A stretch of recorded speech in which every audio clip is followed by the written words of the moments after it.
Hello.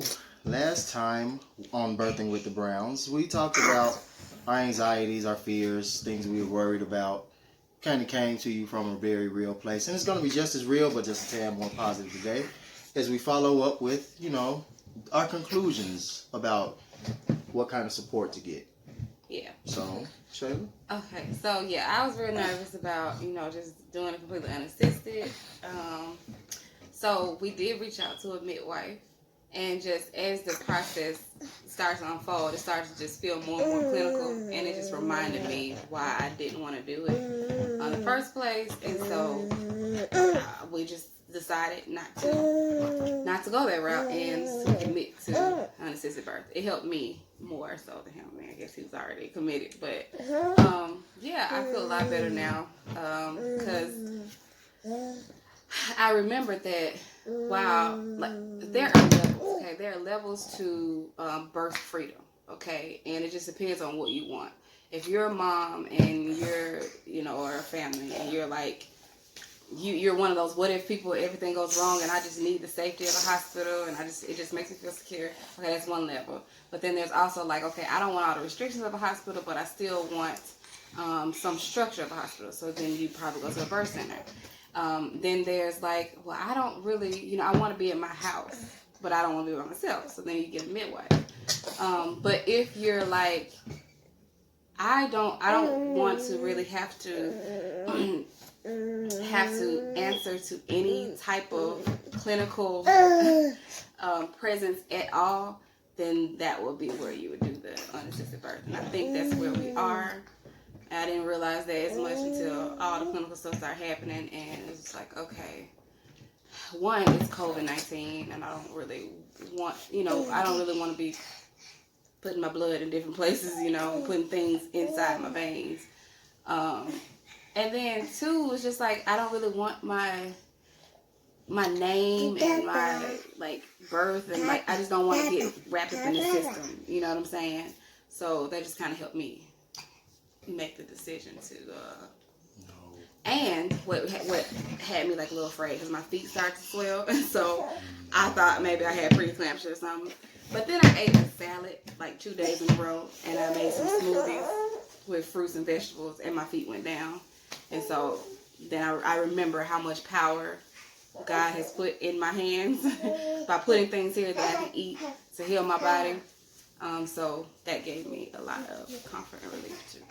Yeah, and I think I learned a lesson that I'm learning about supporting. I think I've done a pretty good job of it, but I'm learning the more subtle nuances of support. Like support is not necessarily telling her what we should do or what she should think about or what's best, even though there's an element of that.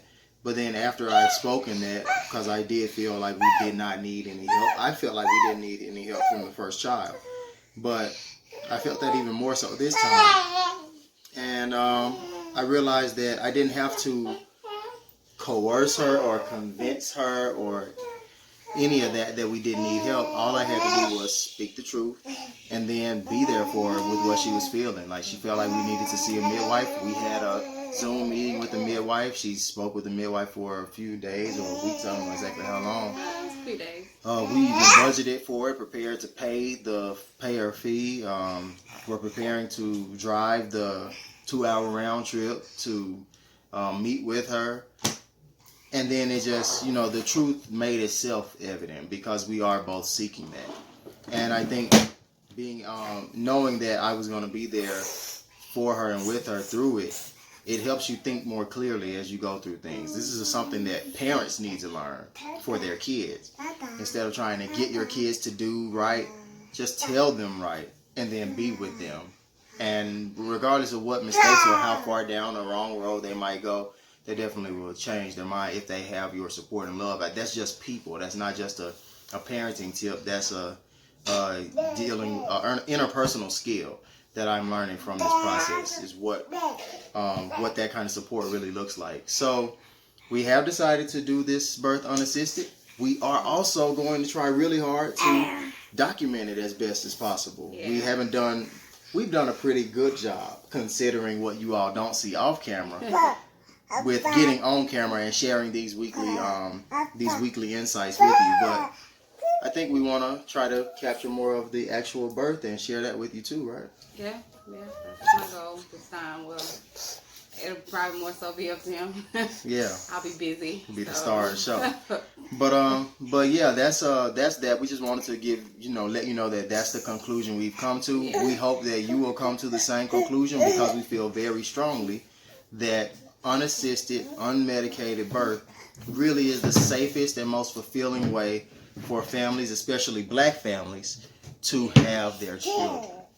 And so I think next time we'll be able to come back with some more details about what unassisted birth has to look like, what the planning process looks like. We're kind of vets in that, because we have done one unassisted birth, and three home births. Well, Him, Samuel, and Jeremiah were all home births. The other two had me a while. Yeah, so we're kind of new to the unassisted game, but not new to the home birth game. So we're gonna share that planning process with you, let you know some do's and some don'ts. We just don't want to make this video too long. We do want to encourage you very strongly. Be brave, believe in your body, believe in your God, and believe in the people you have around you. Pregnancy is not a medical emergency, a wise woman taught me. And I hope you will take that into account and just do your best to stay true to what you really know. Yeah. And you know more than you think you know. Yeah. And you're capable of more than you think you're capable of. It takes a lot of faith. A little bit of faith, actually. Yeah. Mustard seed. Yeah, and just stand on what you decided.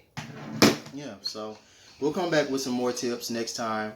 Next time might not be that far away. Who knows? We might do one this weekend. Yeah. But until then, just stay strong.